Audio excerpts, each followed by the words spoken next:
Salut à tous, c'est Axel de testmobile.fr. Aujourd'hui, je vais tester pour vous le Xperia Kino qui a été annoncé sous le petit nom de Neo au début, avec ses frères jumeaux, entre guillemets, le Pro avec ce qui est à peu près le même avec clavier et aussi le Play qui lui ressemble beaucoup, mais avec bien sûr, vous le savez, une manette et des specs un petit peu différentes. Et donc, c'est un appareil assez classique au design, plutôt classique. On va regarder ça. Mais d'abord, un petit déballage dans les règles. Alors ça on retrouve de plus en plus, et on l'a aussi avec le Ray. C'est un petit élément pour charger, avec le câble qui se met à part. Moi je trouve ça très bien, ça évite d'avoir des câbles de partout. Surtout que ce genre de câble, donc pas celui-là, pardon. Celui-là, on l'a un peu, on en a de plus en plus. Donc ça, câble USB, micro USB. Et là vous voyez, il y a un câble HDMI, micro HDMI. Donc ça c'est vachement bien qu'il les propose parce que comme vous pouvez le constater, il y a un port HDMI ici, enfin un port micro HDMI. Et puis c'est à peu près tout, hein. Il y a les notices et tout ça, mais on ne va pas s'en occuper là. Alors, le Kino c'est un appareil qui tourne sous Android 2.3.4 d'après les specs. Je vais aller vérifier rapidement. Hop, sur l'appareil, mais à mon avis c'est ça, il n'a pas été... Non, 2.3.3. Étrange, peut-être il y a une mise à jour à faire, mais je ne crois pas. On va essayer de faire ça pendant ce temps-là. Votre téléphone est actualisé. Ok, bah je ne sais pas. En tout cas, d'après les specs, c'est 2.3.4 officiel. Maintenant, 2.3.3 avec une mise à jour qui doit arriver normalement. Bon, voilà, c'est pas dramatique. Et un écran 3.7 pouces. Donc, ça change par rapport à des monstres comme ça, comme le Galaxy S2. D'écran 4.3. Appareil photo 8 mégapixels, donc un axe multimédia, prise de photo assez important, et vous allez le voir, c'est assez sympa ça.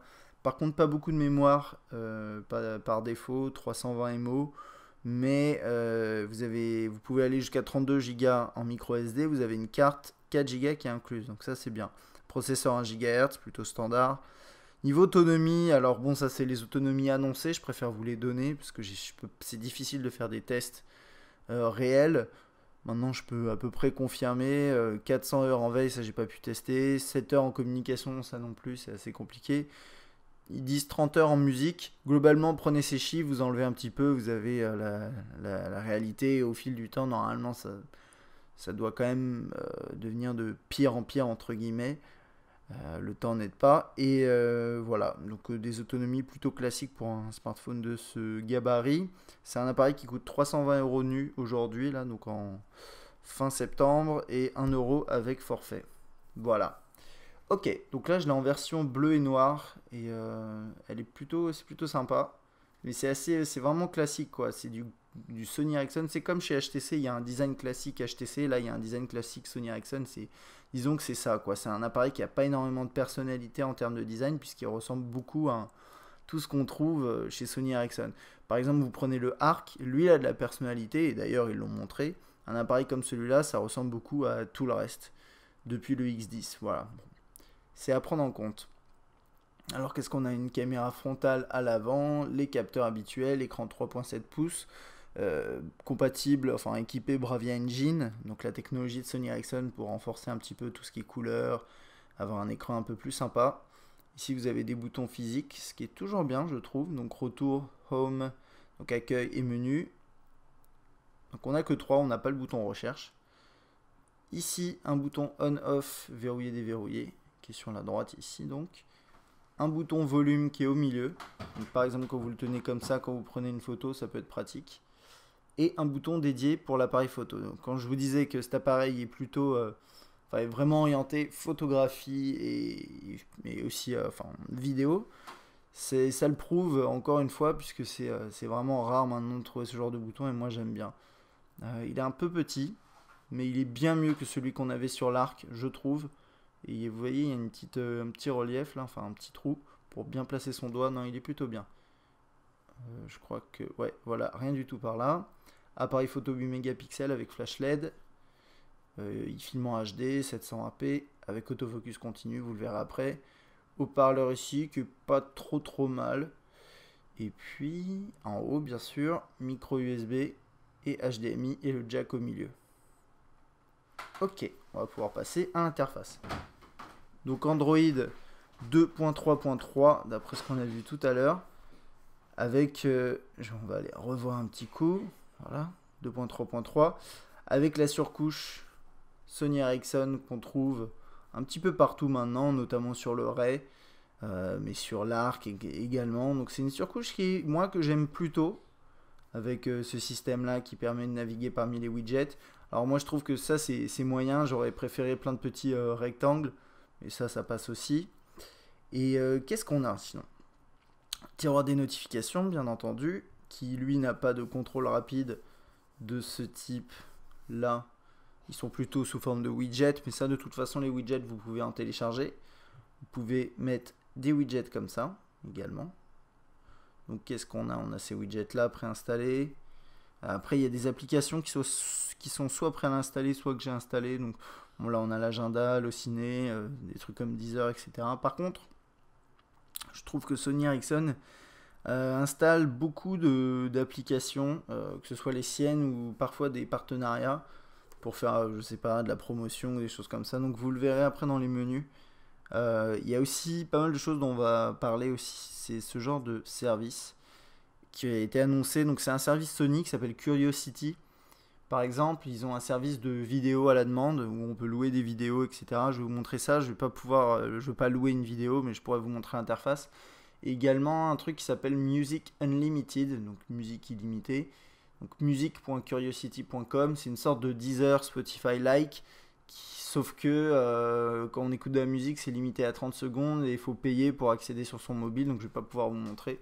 C'est un petit peu dommage et c'est 10 € par mois, ouais c'est ça. Donc c'est les mêmes prix que Deezer et Spotify, sauf que par défaut on n'a pas le service d'écoute. Donc pas très intéressant. Voilà, c'était petit aparté là-dessus, comme ça c'est fait. On a des widgets interactifs, donc là ici Timescape, là on a des autres widgets interactifs pour la musique, enfin pour la galerie. Pour la musique, il y a un truc sympa, vu que j'y pense maintenant, je vous le montre parce que sur le Ray, j'ai oublié de vous montrer, c'est un petit détail. Mais quand vous écoutez de la musique dans le widget, vous voyez les petites animations là qui suivent la barre de progression. Je trouve c'est un petit détail mais qui est assez esthétique, c'est assez sympa. Voilà. Donc ça c'est pour tout ce qui est page d'accueil. Et bon, je crois qu'on a fait le tour là-dessus. Le menu principal ici. Et la gestion des applications lancées ici. Ok. Donc on va passer par tout ce qui est téléphonique, enfin en fonction téléphonique. Vous commencez à taper un numéro, vous n'avez pas de proposition qui s'affiche. Malgré le fait que j'ai des contacts ici, donc par exemple elle, son numéro c'est 0000. Donc voilà, je retourne ici, je fais ça. Ça va pas me le montrer. Ensuite, le journal d'appel qui est vide. J'ai pas de carte SIM comme d'habitude. Hein. C'est pas voilà, c'est l'interface d'appel elle est très très classique. Du coup, bon, j'ai pas testé la qualité en appel, mais là, c'est assez compliqué. Je pense que tout se vaut aujourd'hui, plus ou moins dans cette gamme-là en tout cas. Donc là, ensuite les contacts que j'ai synchronisés avec Facebook et avec. Je vais regarder si je peux pas vous montrer ça. Bon, allez, hop, on va aller voir ça dans les réglages, dans tout ce qui est compte. Donc là, moi, j'ai synchronisé avec Facebook et Google. Et donc, c'est pour ça que dans mes contacts, là, j'ai cette personne-là qui est linkée, qui est liée à Facebook. Donc avec son profil Facebook, je peux accéder à son profil ici en appuyant. Toc, j'ai ses infos et ses photos. Mais je peux aussi avoir ses photos directement en faisant ça. Et ensuite, une fois que je suis sur une photo, par contre, ça va me lancer une interface qui ressemble plutôt à Facebook. Donc c'est un peu décevant, j'aurais bien aimé rester dans cette interface. Et par contre, quand vous pouvez ouvrir une photo, mettre un commentaire, etc. Et vous le verrez dans la galerie après. Il y a toute une intégration Facebook, la même que sur le Ray. Et d'après moi, c'est pas non plus. Alors je dis non plus parce que je fais référence à ce que je disais dans le test du Ray, mais en gros, il y a une fonctionnalité Sony Ericsson qui s'appelle Facebook Inside Xperia, qui intègre de façon vraiment profonde Facebook dans les appareils Sony Ericsson. Et je crois pas qu'elle y soit ici. En fait, comme j'ai pas encore testé ces fonctionnalités de façon officielle sur un téléphone, je suis incapable de vous dire si aujourd'hui elle y est là-dessus ou elle n'y est pas. Et ça, d'après moi, c'est des éléments de surcouche qu'on trouvait également sur des appareils comme l'Arc, si je dis pas de bêtises. Donc il n'y a rien de spécial ici. Mais je vous tiendrai au courant quand j'ai l'occasion de tester ça. J'espère prochainement. Donc là, c'est les contacts. Si vous appuyez là, vous pouvez rentrer en interaction avec lui. Vous voyez pas trop ici. On va essayer de voilà, passer un appel. Ça, je sais pas ce que c'est. Je vais appuyer dessus. Ok, c'est visionner sa fiche, etc. Très bien. Et puis vous avez vos favoris ici. Ça, c'est un widget social, donc qui permet d'envoyer une. Enfin voilà, je vais pas les faire, mais d'accéder à vos réseaux sociaux et d'envoyer des messages. Mais on verra avec Timescape tout à l'heure. Ok, je vais passer dans le menu, puis on va regarder un peu tout ça. Donc téléphone, on a vu. Messagerie. Donc avec des conversations par contact et ensuite des bulles. Au niveau saisie de texte, on a un mode international par défaut, deux modes, un japonais et un chinois que moi je peux pas utiliser. Et c'est un clavier avec saisie prédictive et une légère correction qui est plutôt bien. Vous pouvez accéder aux paramètres ici, régler la langue ou là où les langues, dire ce que vous voulez en mode portrait ou paysage. Donc là je vais vous montrer.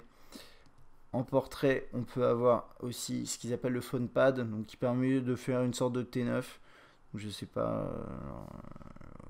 Voilà, là j'ai écrit salut, c'est comme du T9. Très bien, moi je préfère quand même l'AZERTY, je trouve que ça passe bien. Puis on peut régler aussi les suggestions, les corrections rapides, etc. Donc ça c'est plutôt complet. Celui proposé par Sony Ericsson, là en portrait et là en paysage. Voilà, donc sur l'écran 3.7 pouces, vous pouvez quand même y aller en portrait avec les pouces, c'est bien. Et il y a un truc que je voulais voir aussi, que je n'avais pas encore vu, ouais non. Ok, vous n'avez pas les colonnes qui s'affichent quand vous êtes en mode message. C'est quelque chose qu'ils ont édité, je crois, sur l'Arc, ça y est, si je dis pas de bêtises. Ok, on va aller un peu sur le web. Donc là, je suis connecté en Wi-Fi. On va attendre un peu que ça charge. Voilà.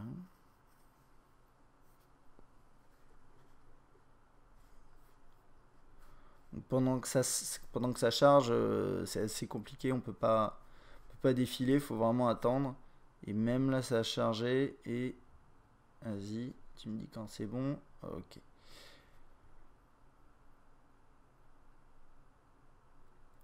Donc là, sur test mobile, ça donne ça. Voilà, bon, après il y a peut-être là il y a un élément en flash, là il y a un truc en JavaScript, ça l'aide peut-être pas, je sais pas. Ok, ensuite après je peux zoomer et resizer, enfin réadapter le texte, voilà comme ça, double tap. Si je reste appuyé, je peux sélectionner du texte. Et après je crois qu'il faut faire ça, voilà, pour le copier. Là-haut, alors je vais redézoomer, tac, vous avez les favoris. Comme ça, les plus visités, l'historique. Et on va aller sur un autre site pour voir. On va aller sur, je sais pas, on va aller sur Le Monde pour changer un peu.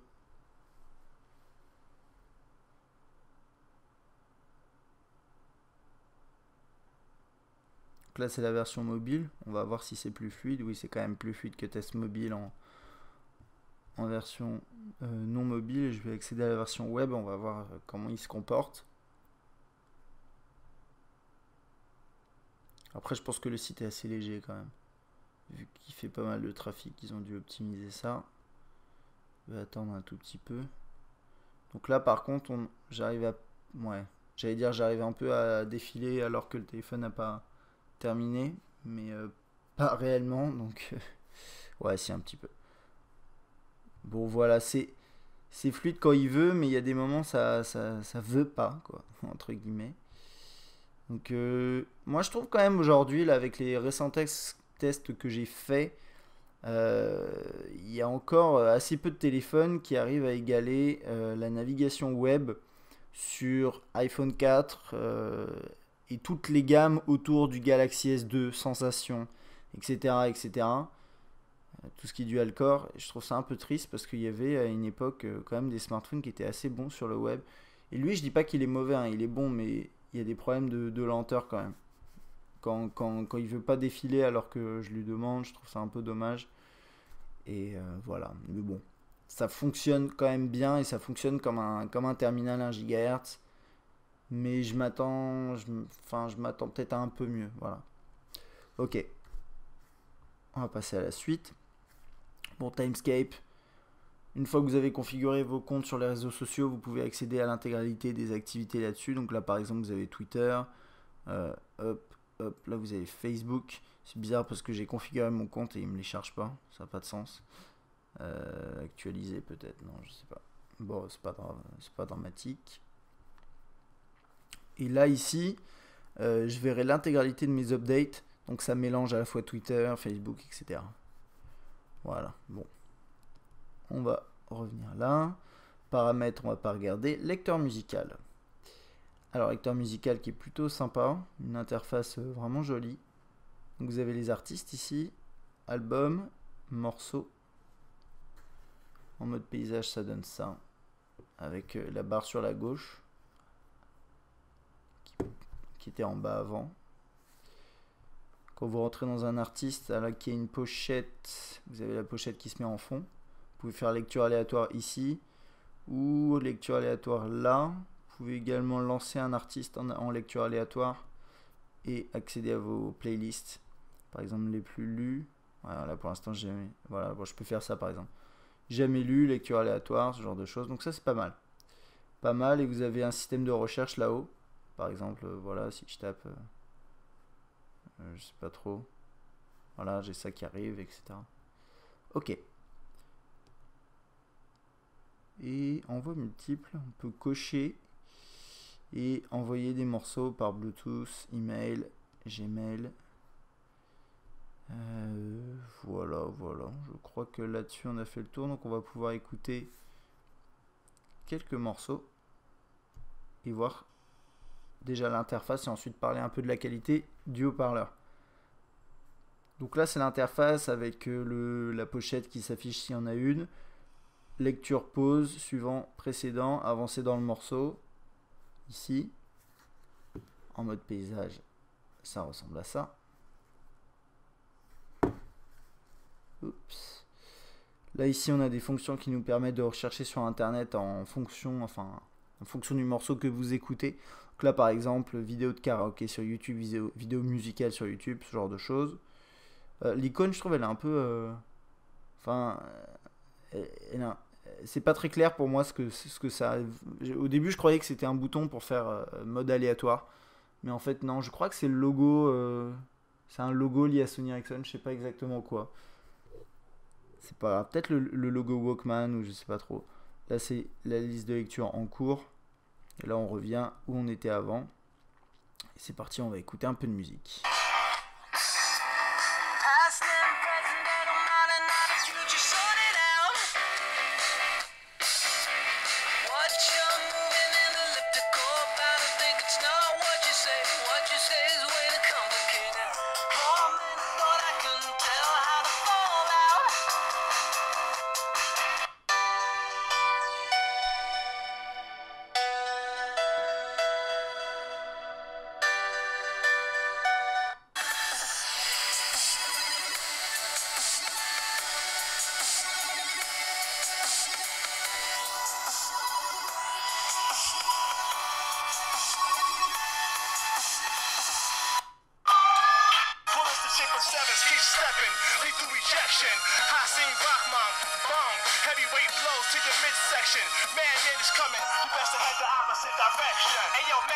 Ok, je suis un peu déçu sur la qualité de ce haut-parleur parce que il y a deux choses. Donc, et c'est exactement l'opposé de ce qu'on voit qui est plutôt bien sur certains appareils annoncés plus récemment, parce que c'est vrai que cet appareil n'est pas entre guillemets tout récent, mais il a quand même été annoncé en début d'année. Là, on est en septembre.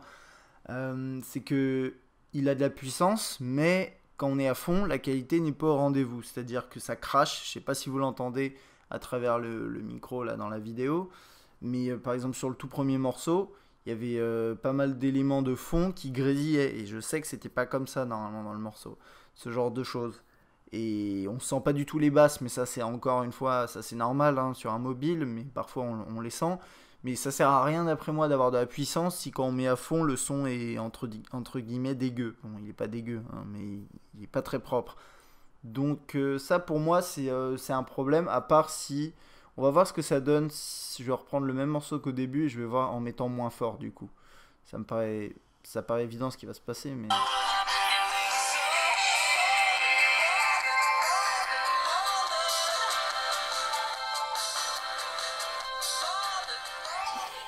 Moi, je sais pas, il faut vraiment baisser pour que la qualité elle devienne à peu près correcte et au bout d'un moment, bah, on n'entend plus trop les différences vu que le son est trop bas. Donc bon, voilà, moi je trouve que le haut-parleur sur ce Kino est pas top, hein, clairement.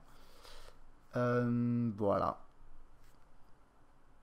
pas top, mais ça reste ok, hein, c'est pas désastreux. Mais je trouve ça dommage d'avoir ce rapport puissance-qualité qui est pas bien dosé, je trouve.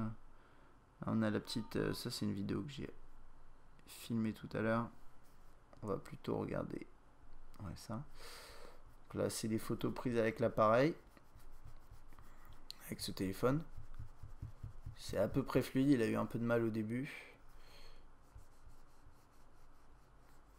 Ok, on va zoomer. Le zoom est fluide. Il y a un petit temps de chargement pour... voilà, pour mettre l'image en cache, j'imagine. Enfin, l'équivalent. Et petit truc, hein, tant que j'y suis, le zoom, donc c'est un zoom numérique, il va très très très loin, mais il va trop loin, je trouve. Et c'est un peu la même idée dans l'esprit avec finalement le haut-parleur. Le zoom numérique, il peut aller extrêmement loin. Là, c'est la même vue que ça, sauf que c'est zoomé ici. Vous voyez? Et la qualité est vraiment... c'est horrible, il n'y a rien à dire là-dessus. Mais c'est bizarre de proposer tout simplement d'aller si loin en zoomant que la qualité est moche. Ça, je vois pas du tout en fait l'intérêt de faire ça. Parce que les gens ils sont tentés d'aller jusqu'au bout par exemple du zoom ou aller jusqu'au bout du volume sur le haut-parleur et finalement la qualité sera pas au rendez-vous. Et du coup c'est un peu décevant. Alors que la qualité peut être au rendez-vous. Là je mettrai les exemples photos dans le test, mais enfin c'est du bon 8 mégapixels avec un bon mode macro, très réactif, etc. D'ailleurs, on va passer à l'appareil photo tout de suite, comme ça, on reste dans le même sujet. Alors, en termes d'interface, c'est du grand classique Sony Ericsson sur les dernières versions. Donc, on a des volets comme ça. Donc, on a sur la droite la possibilité de voir les photos et les vidéos qui ont été réalisées et prises juste avant. Sur la gauche, on a les options. Donc si je le refais, si vous vous mettez en mode automatique, vous avez moins d'options. Si vous mettez en mode normal, vous avez un peu plus d'options, comme par exemple le mode de focus. Donc là, j'étais en mode macro. Il y a un focus au doigt également, ici, mise au point tactile. Par défaut, voilà comment ça se passe. Vous pouvez prendre une photo en appuyant juste comme ça. Voilà. Et vous pouvez bien sûr prendre une photo en appuyant là, toc, focus, et j'appuie avec le bouton. J'ai mis en 8 mégapixels. Quand je l'ai pris, il était en 6. Ce qui fait du 16:9 là. Ça, c'est du 4 tiers. C'est à savoir, quand vous le prenez, sortez de la boîte, il ne sera pas forcément en. Donc, ça, c'est pour filmer, se prendre en photo. Oui, je termine ma phrase. Quand vous le prenez de la boîte, il sera pas configuré en 8 mégapixels, il sera en 6 a priori. Mais bon, ça, c'est pas compliqué à configurer. Il y a les scènes ici. Et le flash. Il y a même flash d'appoint, ça je suis pas sûr ce que c'est. On va essayer. Ok, je sais pas, il était un peu long. Ok, bon, c'est peut-être un flash particulier. Voilà, quand vous appuyez sur le bouton de menu, vous avez ça qui s'ouvre. Et si vous passez en mode portrait, vous avez les icônes qui se mettent dans le bon sens. Voilà. Ok, mode vidéo. Il filme en 720p. 30 images par seconde avec autofocus continu. Vous pouvez vous filmer aussi comme ça. Bien sûr, ça ne filmera pas dans les mêmes, avec la même qualité. différents modes de focus également, puisqu'il y a un autofocus. Donc vous avez infini ou réglage auto simple, et vous avez même une lampe, enfin une lampe torche, le flash pendant que vous filmez tout simplement, et les modes de scène. Alors quand je filme, je peux filmer en appuyant là ou ici, ça revient au même, hop. Et ok, bon attends, non c'est comme ça, voilà. Et on va essayer de faire fonctionner le mode autofocus continu. Voilà. Donc là, il a fait l'autofocus. Bon, c'est assez rapide. C'est pas extrêmement rapide, mais c'est plutôt rapide. Et la qualité, vous verrez, est pas mal du tout. Ok. Bon, bah ça, c'était pour tout ce qui est appareil photo et prise de vidéo. Bien sûr, vous pouvez aussi configurer vos comptes email. Donc avec ce système-là, qu'on retrouve maintenant chez tous les appareils, sur tous les appareils Sony Ericsson récents, avec les colonnes, donc l'écran partagé en colonne comme ça, quand vous êtes en mode paysage, c'est pas mal du tout. Donc là, les sujets sur la gauche et le message sur la droite, avec, j'allais dire, la possibilité de zoomer, je crois. En fait, on va revoir. Non, en fait, on peut pas zoomer, pardon. Tac, voilà, ce genre de choses. Ça, c'est bien. Ça marche bien. Vous pouvez écrire un email. Commencez à taper, vous avez quelqu'un qui est proposé directement. Pour ajouter une pièce jointe, un objet, etc. Vous avez quelques options ici. Réglage du compte, vous pouvez accéder à vos dossiers. Vous pouvez régler aussi la possibilité d'afficher ou non ce volet-là. Alors ils appellent ça le volet d'aperçu. Et si vous l'enlevez, ça fait ça. Waouh. Je vais pas te casser, toi. Et bon, moi je préfère avec quand même. Voilà, portrait, paysage ou arrêt. Je crois qu'on peut aussi régler un truc où on l'a que en paysage, mais non, enfin je croyais qu'on avait ça, mais peut-être pas. En tout cas, vous avez ça et c'est vraiment bien. C'est un super client email, il marche très bien. Et bien sûr, à côté, si vous avez envie et que vous êtes chez Google pour vos mails, vous pouvez passer par le client Gmail qui lui est plus classique du coup. Et il n'a pas tous les petits éléments proposés par Sony Ericsson qui font que, d'après moi, quand même, ce client-là est vraiment mieux. Android Market, je ne vais pas vous montrer Android Market parce que je pense que voilà, vous connaissez. Par contre, il y a une petite section Sony Ericsson ici, toc, qui est proposée par le constructeur. Donc avec à la fois des propositions de contenu. Par exemple là, Twitter, c'est clairement pas Sony Ericsson qui le développe. Par contre, vous avez aussi d'autres choses comme ici, Sony Network Entertainment. Donc ça, c'est Sony, mais c'est lié à Sony Ericsson. Donc il vous le propose, etc. etc. Donc voilà, des petites sélections d'applications pour Android, pour votre appareil. Facebook, bon, vous connaissez. L'agenda, qui est plutôt bien fait. J'aime bien également. En mode paysage, ça donne ça. Synchronisé avec Google minimum, et après vous pouvez aller plus loin en bidouillant un peu. Vous avez bien sûr un GPS et le système de Maps, Google Maps, synchronisation avec les services. Je sais plus ce que c'est en fait, j'avais parlé, mais qu'est-ce que c'est que ça déjà? On va regarder, oui, voilà. En fait, on a la possibilité d'avoir un compte Sony Ericsson et se synchroniser avec ça. C'est un peu comme l'équivalent de synchronisation Ovi, défunt Ovi avec Nokia. Calendrier, calculatrice, Track ID, c'est une sorte de Shazam. Bon, on va pas le tester là. YouTube, je pense que vous voyez à quoi ça ressemble. On a aussi ça, je vous l'avais montré dans le test du Ray. On a la possibilité d'avoir une sélection. Si vous avez un compte Facebook avec plein de gens qui balancent souvent des vidéos ou de la musique, ça va vous les afficher ici. Vous pouvez, en une seule liste et vous pouvez voir les dernières vidéos qui marchent bien chez vos amis. En tout cas, sur les comptes de vos amis Facebook, l'actualité météo, ok. Téléchargement. Normalement, c'est pour télécharger, je crois, des applications. Ah non, c'est vos téléchargements, pardon. Ça, je crois que c'est installé à côté. Ouais, bon, on va pas passer ça, on va pas regarder, ça n'a rien à voir a priori avec. Non, va-t'en. Voilà. Obtenir des applis, pareil, ça permet d'obtenir des applications. Pardon, mais pourquoi ça charge pas? Ouais, je vais actualiser, mais Normalement, il y a des contenus là-dedans. Il vous propose... Ah bah voilà. Donc pareil, c'est encore un endroit pour obtenir des applications. C'est la même chose, plus ou moins, enfin d'après moi, ouais, c'est la même chose que si vous alliez dans l'Android Market dans la section Sony Ericsson.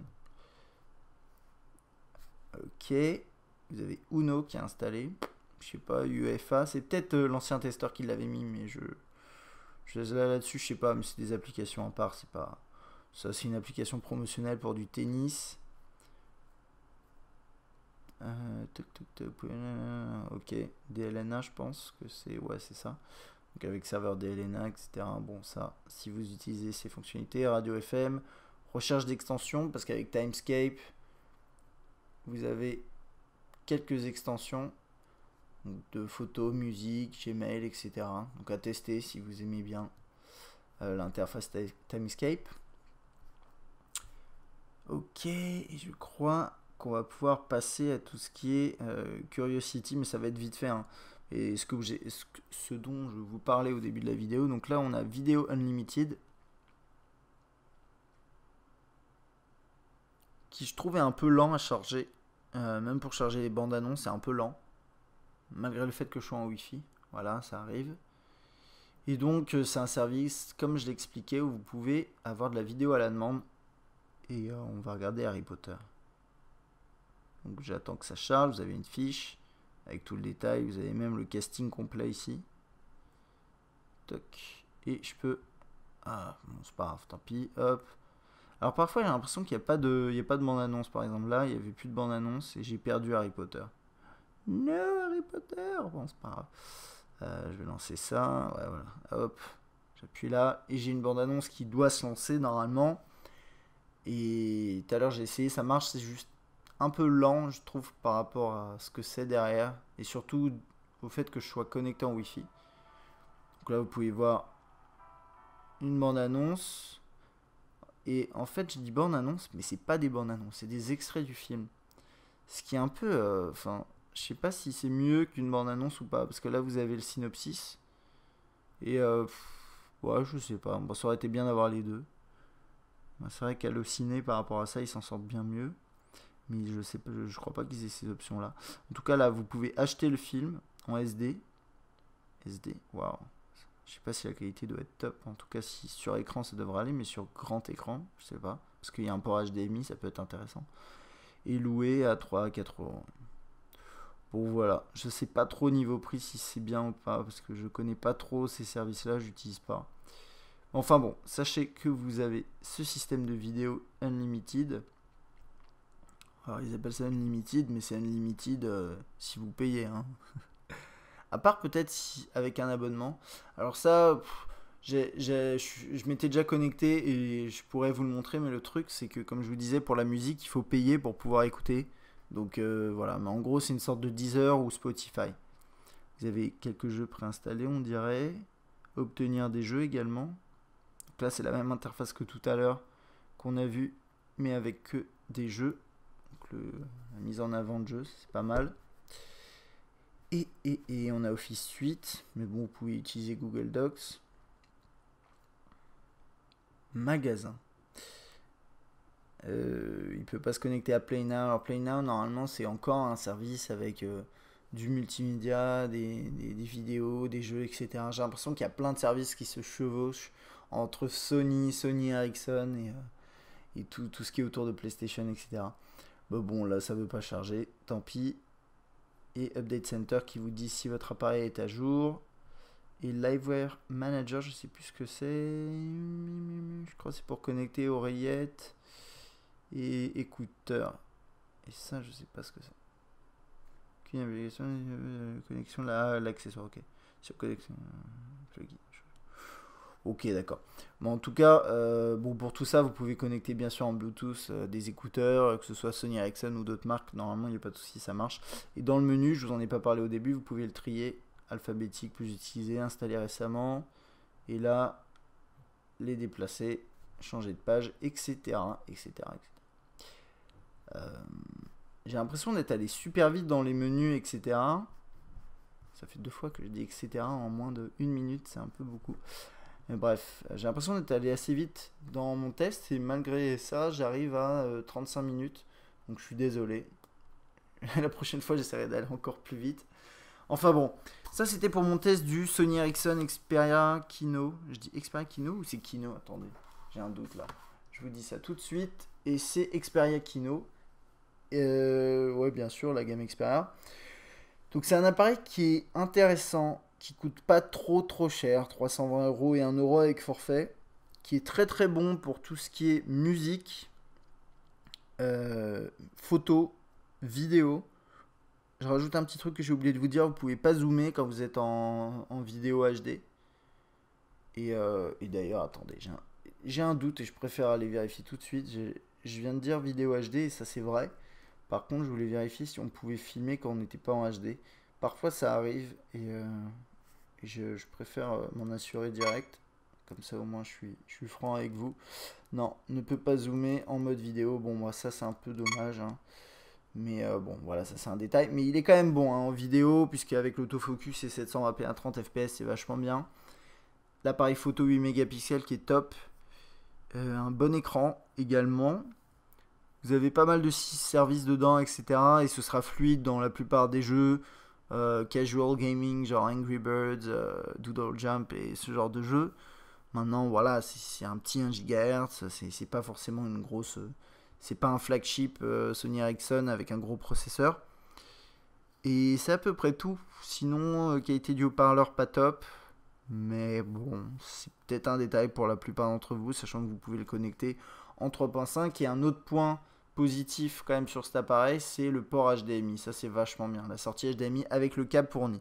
Donc vous pourrez par exemple regarder vos photos prises avec sur votre télé, ou vos vidéos en 720p, les regarder en 720p sur votre téléviseur compatible. Donc ça c'est quand même un gros point positif. Donc on dirait un petit peu un Arc, mais en moins sexy, en tout cas en termes de design. Et ça c'est un petit reproche que je ferai aussi à cet appareil. Ça peut ne pas vous gêner, mais je trouve que son design est très banal. Mais bon, il y en a ce que ça dérangera, peut-être pas. Voilà, donc ça c'était pour mon test de l'Xperia Kino de Sony Ericsson. J'espère qu'il vous a plu. Si vous avez des questions, n'hésitez pas à laisser un commentaire sur testmobile.fr ou sur YouTube. J'essaierai d'y répondre. Si vous avez aimé cette vidéo, pensez à appuyer sur like sur YouTube en dessous de la vidéo. Vous pouvez aussi vous abonner si vous n'êtes pas encore abonné pour recevoir régulièrement les vidéos que je propose. À bientôt.